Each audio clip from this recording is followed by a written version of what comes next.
દ્વારકાના 7 જેટલા ટાપુઓ પર હાથ ધરાયું ડિમોલિશન। દેવભૂમિ દ્વારકા જિલ્લાના 7 ટાપુઓ કરાયા ગેરકાયદેસર દબાણથી મુક્ત। દેવભૂમિ દ્વારકા જિલ્લાના દરિયાઈ વિસ્તારમાં કુલ 21 નિર્જન ટાપુ આવેલા છે, જેમાં પ્રવેશ પર પ્રતિબંધ છે। આ ટાપુઓ ભારતની દરિયાઈ સુરક્ષા માટે ખૂબ જ મહત્વના છે। કુલ 21 ટાપુ પૈકી 7 ટાપુ સંપૂર્ણ રીતે ગેરકાયદેસર દબાણથી મુક્ત કરવામાં આવ્યા। પોલીસ તથા ફોરેસ્ટ વિભાગ દ્વારા સંયુક્ત રીતે પાર પાડવામાં આવ્યું ઓપરેશન ખારા અને મીઠા ચૂસણા, આશાબા, ધોરિયા, ધબધબો, સામિયાણી અને ભૈદર જેવા નિર્જન ટાપુ ઉપરના કુલ 36 ધાર્મિક તથા કોમર્શિયલ બાંધકામો દૂર કરવામાં આવ્યા, જેમાં ખાસ કરી ફક્ત ખારા ચૂસણા અને મીઠા ચૂસણા ટાપુઓ ઉપર 15 જેટલા ગેરકાયદેસર બાંધકામોને સંપૂર્ણ રીતે દૂર કરવામાં આવ્યા। આ ટાપુઓ પર કેવી રીતે કોના દ્વારા ગેરકાયદેસર રીતે બાંધકામ કરવામાં આવેલ હતા તે બાબતની તપાસ હાથ ધરવામાં આવી। દ્વારકા જિલ્લાના ટાપુઓ પર ડિમોલિશનની કામગીરી અને ગૃહમંત્રી હર્ષ સંઘવીએ ટ્વીટ કરી દ્વારકા જિલ્લા વહીવટીતંત્ર તેમજ પોલીસ વિભાગની પ્રશંસા કરી। Bureau report Lalitsinh Gadhiya, Devbhumi Dwarka.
દેવભૂમિ દ્વારકા જિલ્લા દરિયાઈ સુરક્ષા માટે ખૂબ જ અગત્યનો જિલ્લો છે।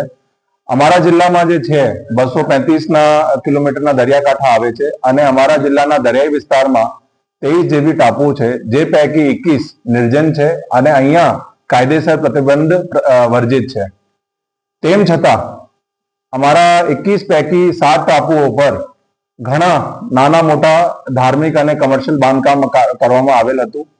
એ જ્યારે પોલીસ અને ફોરેસ્ટ ખાતાના ધ્યાન ઉપર આવ્યું તો છેલ્લા અમુક દિવસોથી અહીંયા એક ડિમોલિશનની કામગીરી પણ ચાલુ હતી, જેના આધારે 7 ટાપુઓ જેના ઉપર બાંધકામ હતા એ સંપૂર્ણ રીતે જે બાંધકામ છે એ કાઢવામાં આવેલ છે। એ જે 7 ટાપુ છે એનું નામ છે ખારા મીઠા ચૂસના, આશાબા, ધોરિયો, ધબધબો અને સામિયાણી અને ભૈદર ટાપુ। અહીંયા કુલ 36 ધાર્મિક અને કમર્શિયલ બાંધકામ જે છે દૂર કરવામાં આવેલ છે। આપને જણાવી દઉં કે જે ટાપુ છે અમારા દરિયાઈ સુરક્ષા માટે ખૂબ જ અગત્યનો છે। અહીંયા પહેલા જ્યારે દાન ચોરી હતી, ડ્રગ્સ અને આર્મ્સની દાન ચોરી હતી, ત્યારે અમારા ટાપુ પર એવા ડોક્યુમેન્ટેડ કેસીસ છે કે અહીંયા ડ્રગ્સની લેન્ડિંગ પણ થઈ ગઈ છે। તો જે આઇલેન્ડ છે ખૂબ જ અગત્યનો છે, એટલા માટે જે ડ્રાઈવ હતી ખૂબ જ અગત્યની હતી।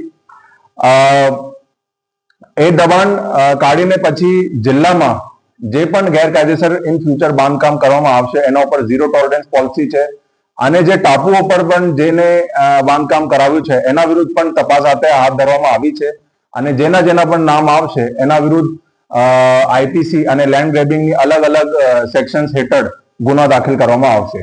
सर कुछ आइडिया है कितने साल पुराना ये? અમુક છેલ્લા 3-4 વર્ષોના છે, અમુક જે મોટા બાંધકામો હતા એ છેલ્લા 10 વર્ષોમાં આવ્યા હતા, બટ જ્યારે ધ્યાન ઉપર આવતા એ બધું સંપૂર્ણ રીતે કાઢવામાં આવેલ છે। સાહેબ કેવી રીતે જે ટાપુ ઉપર